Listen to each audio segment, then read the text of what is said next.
Thunderfoot, when you posited the idea of somehow de-Islamizing the Islamic world, or what was it that you said, reducing the number of practicing Muslims in the world, I forget exactly what the terminology was, but I got the gist, I think, of what you said. I treated the whole thing as something of a joke, as something of a provocation, or you were being disingenuous, simply because the whole idea is, to me, so completely outlandish and insane that I thought that you had to be joking. You had to be trying to elicit some sort of response that you could then respond to prove that people who criticized you were just intent on vilifying you as a racist and a Nazi.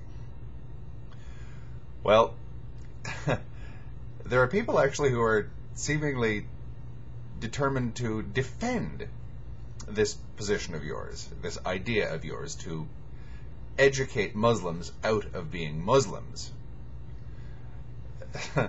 Well, I'm not an expert on the Islamic world, but I can only conclude that anyone who would put forward such a totally crazy idea knows nothing about the Islamic world at all.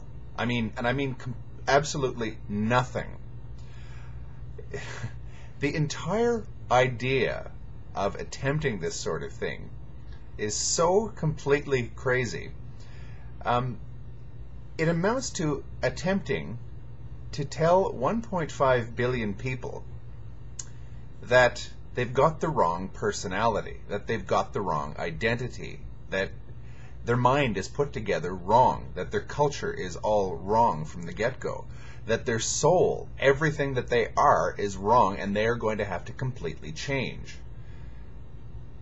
I'm not an expert on the Islamic world, but you have no idea, if you say things like you've said, Thunderfoot, just how central Islam is to Islamic societies and the people who live in them. It is completely and utterly inextricable. It's amazing that someone would put forward such ideas without even the slightest knowledge of the reality in the Islamic world. It goes so deep into people's character in the Islamic world that it is them.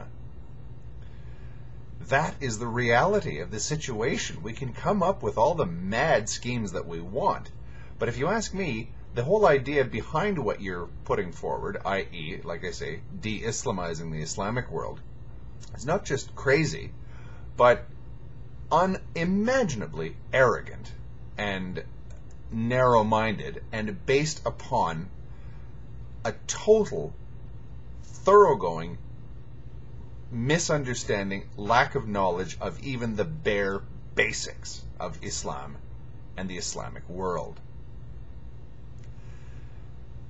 I didn't believe that you were serious, but now there are people who are coming to the defense of your point of view, and I simply cannot believe my eyes and my ears when I hear things like this and see things like this. Thank you.